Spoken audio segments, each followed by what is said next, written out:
Hey guys, welcome back. It's a Sunday afternoon and I am back up here on the boat, and I brought up everything I needed to really tear into this stereo overhaul this time around. You saw me kind of tearing into this thing last time, and it's gotten worse. So hang on, I'll show you what I'm talking about.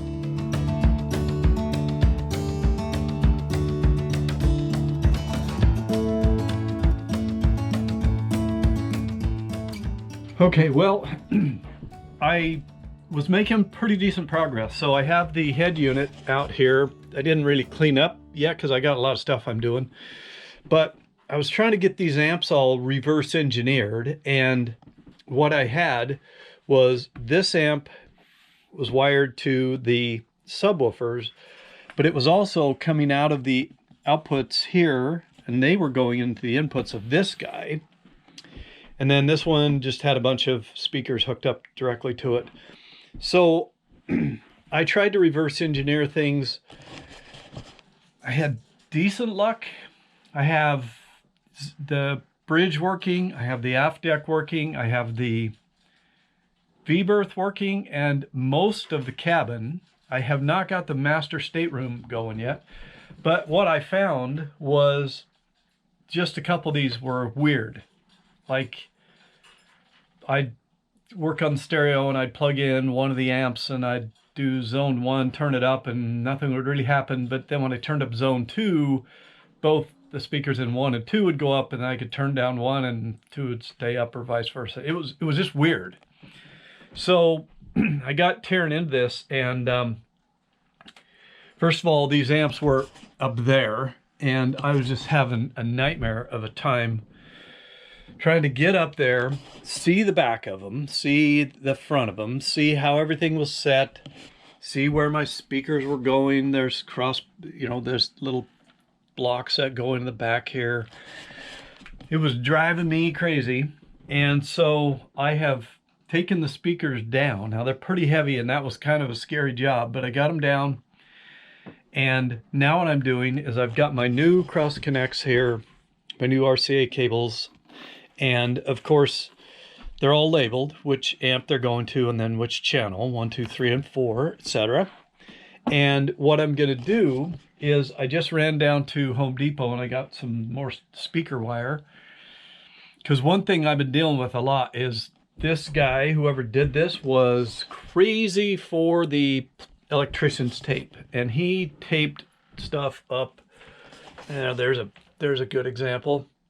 And that tape, after all these years, is just gooey and nasty and sticky and gross, and it's driving me nuts. So no more electrician's tape on anything I can touch. Here's what I'm going to do.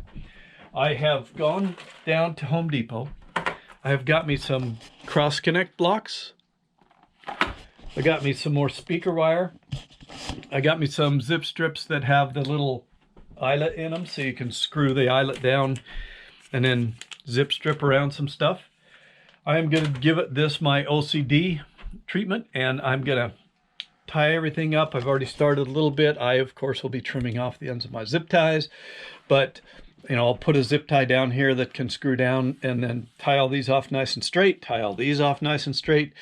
Then I'm going to put new wiring in my connector blocks here, and I'm going to bring those all up here and bring them to one side of these connection terminals, and I'm going to mount those on that yonder piece of wood there, and put that piece of wood up across the top inside of there on this side of the amps, so that basically what I'm going to have is I'm going to have my RCA connections that'll go into my head unit.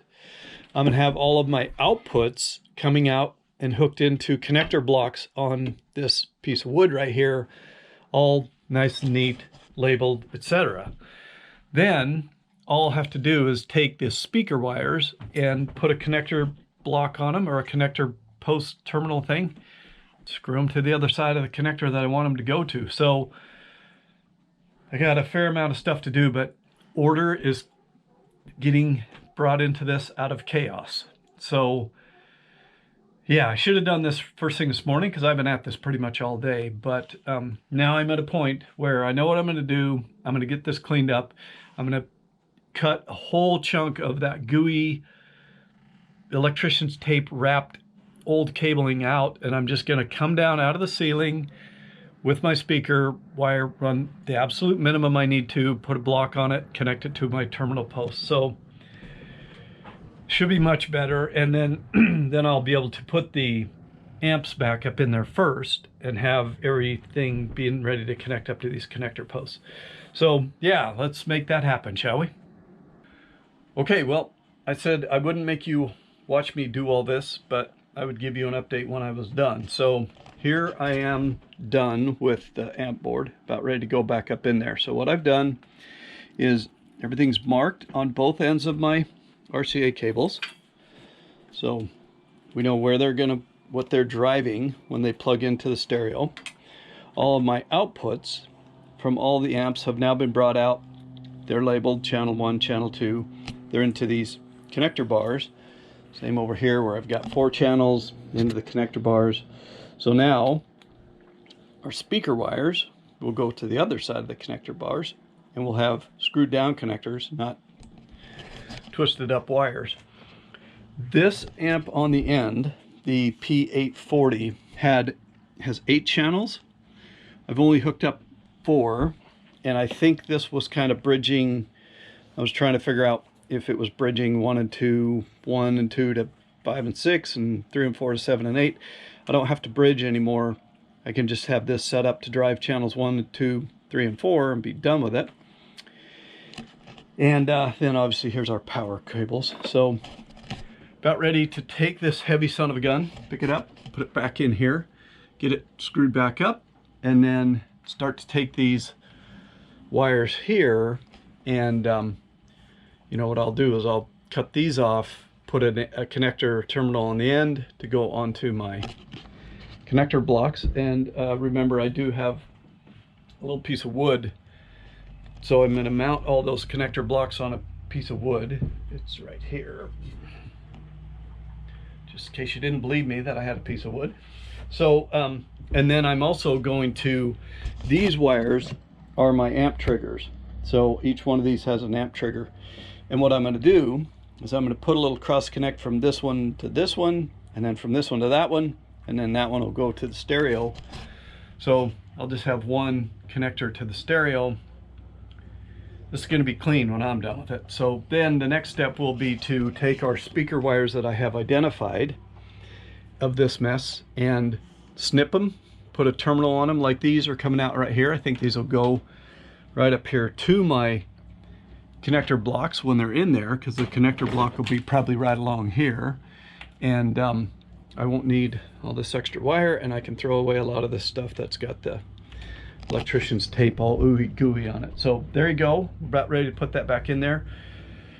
I won't be able to show you me putting it up there because I just won't. It's heavy and it's difficult, and it'll be a nightmare to get it back up in there. It was tough to get it out, but we'll get it up in there. I'll get it screwed back up to the lid, and then should be ready to start kind of hooking things back into it. So making good progress.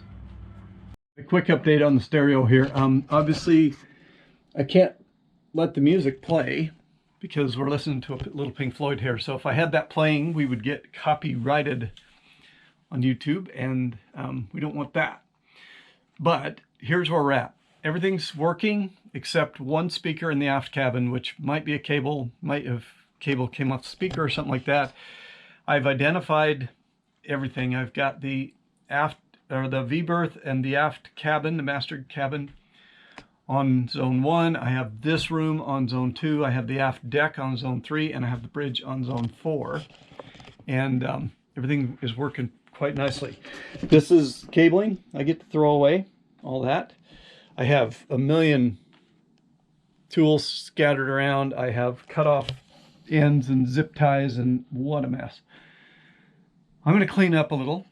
It's getting on dinner time, so I'll probably have some dinner, but I can't leave this place this way. It was a mess last night. I got to clean it up enough to where I can move around. I will probably, I see I brought my ladder. I'll probably put my cover, which is sitting up there below the windshield. That's over that hole right there. So I'll put that back in place, and then I'll be about ready to start working on my wood pieces for the headboard there, but not tonight.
Hey guys, it's Don here, and I just got back from a walk with the dog. It's midday on Wednesday. It's a pretty nice day out there, and I've been working on a lot of these little kind of interior projects that I was working on.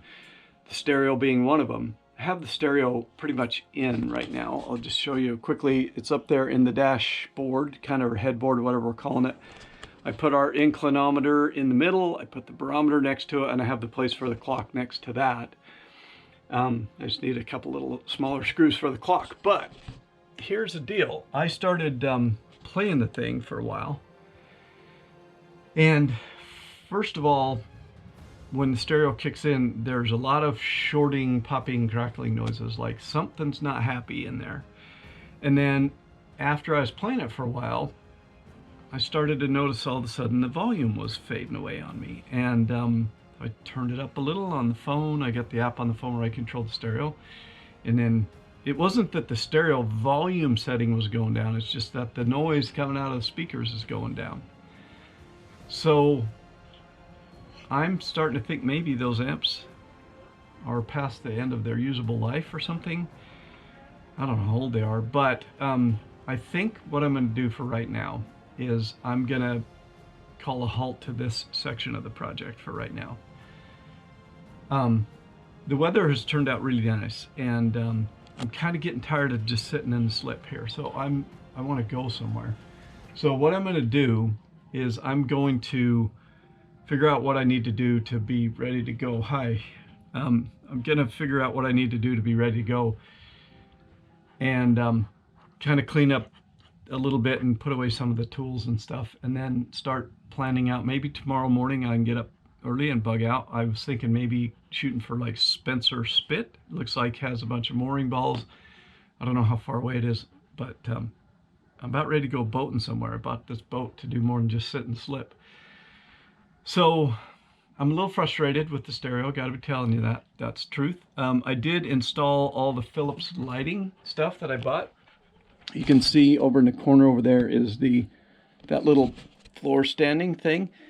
The cabling hasn't been all tied up yet, obviously, but I put one of those light strips along, that's it right there, along here, and I put one along there, and I put one in the galley on either side, and I put the last light strip back in the master cabin above the bed back there, and that stuff works pretty good.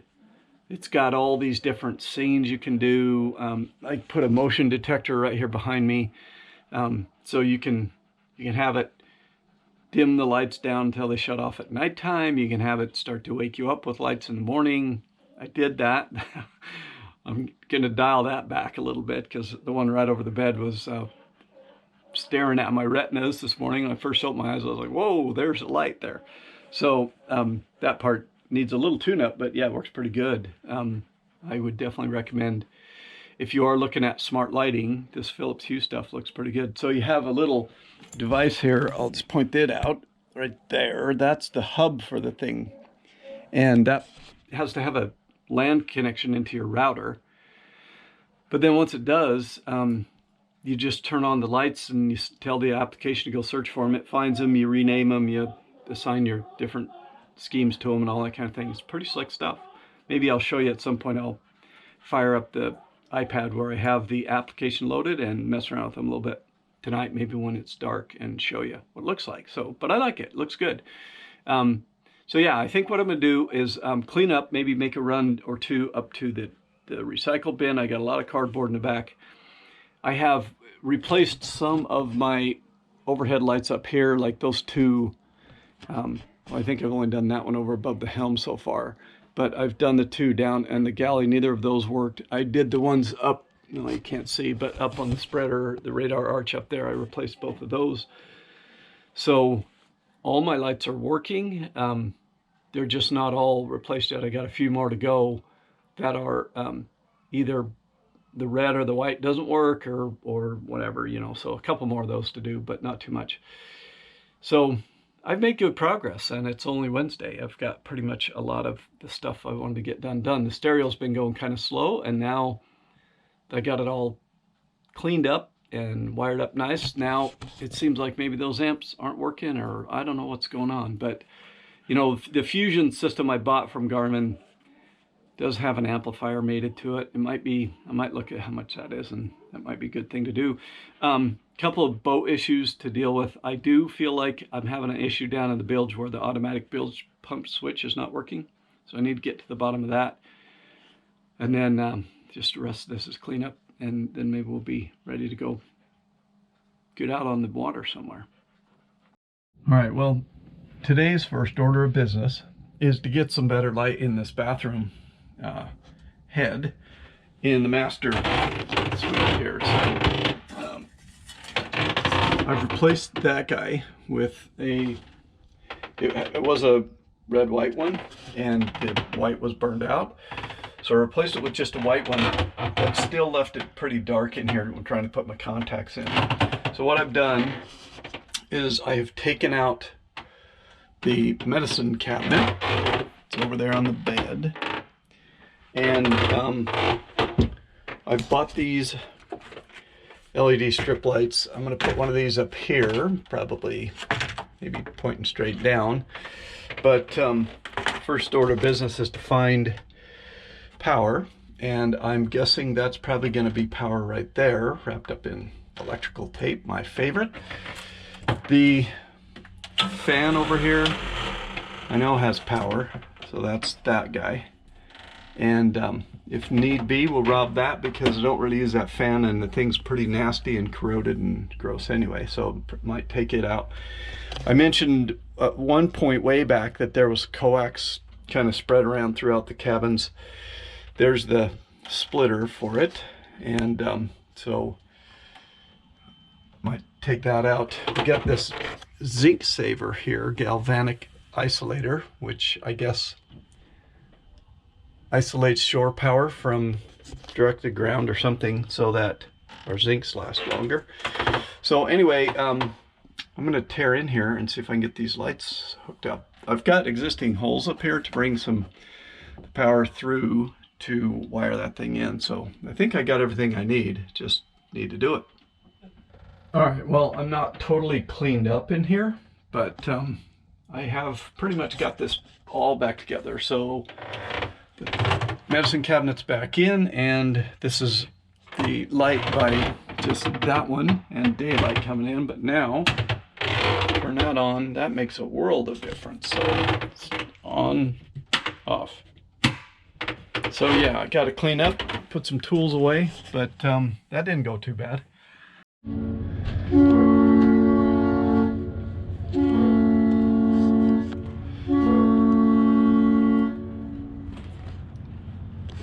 So the American Cruise Line ships pull right up outside of the dock here, right on the other side of the breakwater wall. And it's fairly windy this afternoon, and that guy is pulling out. Got a big crowd of people watching, me included, and I just wonder if that elevates the stress level at all. But it seems to be doing just fine. I talked to one of the people that worked on the ship a little while ago, and asked her where they went next, and she didn't really know. She was new on the boat, and she said they call it kind of the loop of the Puget Sound. So I'll have to look at the map, see if I can figure out where they go, or maybe I'll look it up and see. So it's American Cruise Lines, and that's the American Spirit pulling out here. So I think what he's gonna do is gonna back down a ways. There's the end of the breakwater right out there, the main end. It's about there, and so you know the channel is out past there. So I think what he's gonna do is gonna back down a ways, swing the bow out, and then head north, it looks to me like.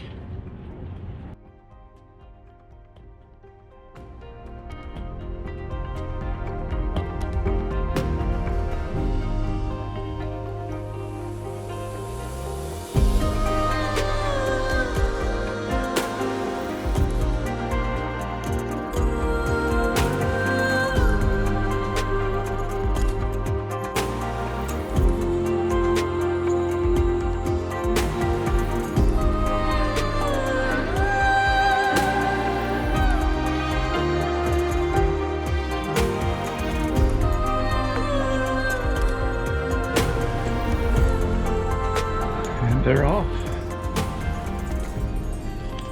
What do you think of that, doggy? Cool, huh? All right, the maid finally showed up and got the dishes done. So now I can show you what's going on down here in the galley. So you saw me a little bit ago in the master bathroom, the head in the ensuite head in the master cabin, hooking up one of those little LED light strips. And the package I bought had 2 of those. My plan was one for the bathroom, one for the kitchen area here, the galley. So I'm gonna spin you around, show you where we're at here. We are at the galley sink, and right up here underneath the counter, there was, these wires had one of those little fluorescent lights attached to it here. I can't get any juice out of those wires. And once I got the light under here and I started looking around, I've got a situation over here in the corner that looks like it was maybe not water damage, but in fact a short or a chafed wire that got hot or something shorted out, and looks like insulation's melted and all that. That's obviously why we have no power there. So I'm not sure where I'm going to get power for this. I think I've got to figure out power anyway, but I've got to get 110 underneath the sink for the water purifier. So I may look at where this side light over here, right, this one, where it's getting its power, and tap into that and run a new set around and wire these up. So I'll dig into that a little bit and see what I can do and see if I can make some progress. And then it is a Saturday today. I kind of initially started really thinking about heading the boat out on like Wednesday and taking a few days and going somewhere up to, I was thinking maybe Spencer Spit up there. However, I definitely am going up to Anacortes on next Wednesday to go to the Trawler Fest. I've made arrangements. I'm going to be talking to the guy that has the stern thruster that we can talk about for this thing. And I need to have somewhere to keep the dog, so I have to put her in a dog daycare, and I need to bring her in for her meet and greet on Sunday, which is tomorrow. So that all kind of got turned around sideways, just working backwards from that, from the Trawler Fest. But I definitely want to make it to that, and you know, kind of see what's up with the stern thruster for this thing. So I'll see what I can find with these lights, and it's going to be tough for you to watch me work on it, so I'll just bring you up to speed once I get done. Hey guys, Sunday afternoon here. I'm wrapping up the day's projects. I got a couple more things to do, but just wanted to give you a quick update on the galley lighting project here. So I'm going to turn everything off. I'm going to spin you around and show you what we got here. So let's do that. Stand by. Okay guys, well, here I am in my dark old galley. So this light, if you recall, well, I don't know if I showed you, but this light up here, this little LED thing, was the only light we had in the galley to begin with. And while it was not bad, it was only lighting up this little chunk of the counter right here. So what I've installed today is over here above the galley sink. I just put one of those little LED strip lights from West Marine up there, wired it to a little toggle switch here. I got to hook the switch up a little better. And then over here under the counter, I've got that Philips Hue lighting LED strip the whole length of that counter. So I'll just give you a quick introduction to this Philips Hue stuff. It works pretty good. So what you do is you get the little Philips Hue bridge, which is your wireless bridge for the Z-Wave network that everything else talks to each other on. And basically what you do is you plug a light in, and the hub finds it, and your application finds it, and you name it and decide where it is and all that. And then you configure your rooms, and you just slide the light into the room. So I configured a room for the galley here, and if I turn that on, you can see it turns on this light. And what you can't see from here is over on the other side of the galley, over the table, I've done the same thing. I put an under the counter strip light under the overhang above the windows over there. I've got the other rooms configured here for the salon and the master cabin to deal with those other lights. So I'm pretty much sold on this stuff. It's pretty easy to work with, and it's kind of nice to add some color to your lighting in the evening. I think I might even put one on the aft bridge or the aft deck back there. There's an outlet back there, a all-weather outlet, and then you could go up and go like run one span across the center up there. We'll see. I'm not going to do that right this minute, but I'm going to do it probably. But yeah, much better lighting situation here. I'll step out of the way, and you can see that now when I'm working under the sink here, doing the dishes, my favorite job, I'll be able to see and do a much better job. And when I'm making coffee in the morning, the other most important thing, or the most important job I can do, I'll have a good handle on the coffee here. So definitely that all worked out pretty good. I'm nearly done with my lighting project. The only thing I have yet to do is where I put those Philips lights in the salon here in the master cabin, the wiring for those kind of has to go all the way down a post on the side of the wall. So I bought some little wire, those little round wire keeper things that you screw in. There's a name for them, wire clip or whatever. I'm just going to put one at the top and one at the bottom, pull those wires kind of tight so they're straight, so that they're in the corner. Other than that, I'm pretty much done with lighting. I'm pretty much given up on the amplifiers for the stereo. I think I told you after all that work I went through, lifting that heavy board out of there with all those big heavy amps on there, the longer I played the stereo, the quieter it got. Like the amps are dying, and then they're making a lot of noise when you're switching stuff around. There's pops and static, and it sounds like there's definitely some issues with those. So I did order the amps that made up properly with the stereo. I did an 8-channel amp, so that'll run all the speakers, and then a subwoofer amp for those big ginormous subwoofers in there. That stuff's all scheduled to be here tomorrow, so we'll be able to work on that. So yeah, not a horrifically productive weekend, but not bad. Hey guys, can you hear that tick-tock in the background? It's the little clock right here that was right here next to the galley sink.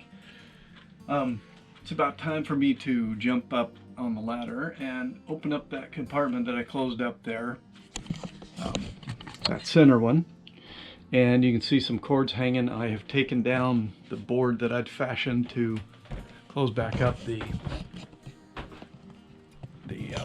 stereo area here. So today's job will be to get those old amplifiers out, get the contents of this box put in their place. So we'll open this thing up and see what we got. We should have 2 amps from Garmin that are made to go with the Garmin stereo we bought.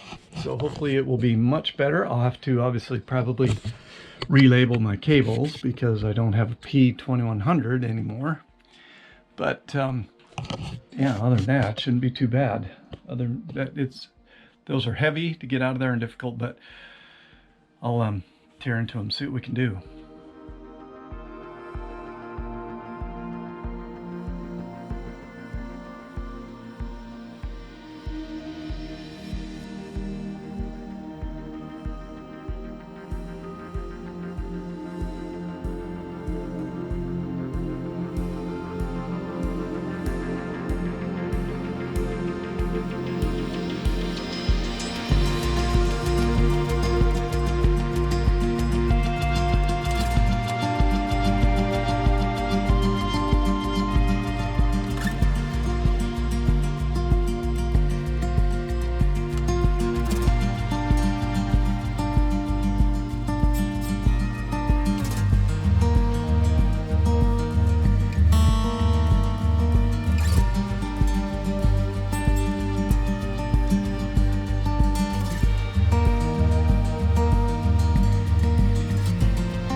right, guys. Well, I'm about ready to wrap this up here because for some reason something happened with one of the cameras, and I've got a whole bunch of recordings that are just black video, and these are GoPros, so they don't have a lens cap, so I didn't leave the lens cap on.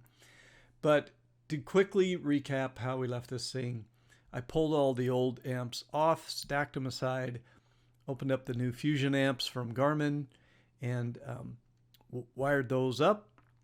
As I mentioned, I was able to use my connector blocks and kind of get everything to there and then get the speaker wires there. I just don't have any footage currently of everything working, but everything is now working. So everything works pretty good. The Garmin stereo, much like that Philips Hue thing, has the ability for you to take your 4 different zones and name them. So I have the zones named like Salon, Flybridge, Master Cabin, etc.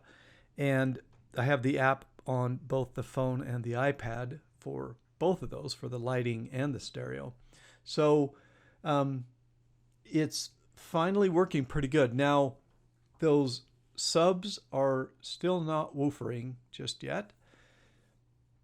I think what I've got to do is I've got to reach out to the Garmin support guys. They helped me I had a few questions when I was first starting out with this, and I actually called them and they answered the phone, and they had me on record there by my phone number because I bought it all from Garmin. So they seem pretty helpful. I'm sure I can give them a call or send them a picture of what I've got and go, okay, am I missing something? I think at this point it may be simply a setting in the stereo that I got to tell it that I have the 2 different amps and to push all the sub signals over to the other amp. So I'm optimistic that this is going to be working just fine. And I have it clean and still labeled nicely. It's all newly labeled with the, the new stuff, zone 1, zone 2, and so forth. But I can't show you that. So I got it back up in there. I got my speakers mounted. I have that whole headboard all closed up now. And I'll need to probably take it down one more time, take everything off of it and stain it and kind of do a little bit of the trim work on it and so forth. But yeah, the stereo is officially put together finally. So I'm going to go ahead and wrap this up for now. And I just because this video is getting really long and you're probably getting really sick of me jabbering away at you. So I'm going to wrap this up. Next time we come together, we will go to Anacortes, and I'm going to get down in the bilge and get dirty and stinky and pump that thing out and figure out what's going on with my bilge pump, or lack of same.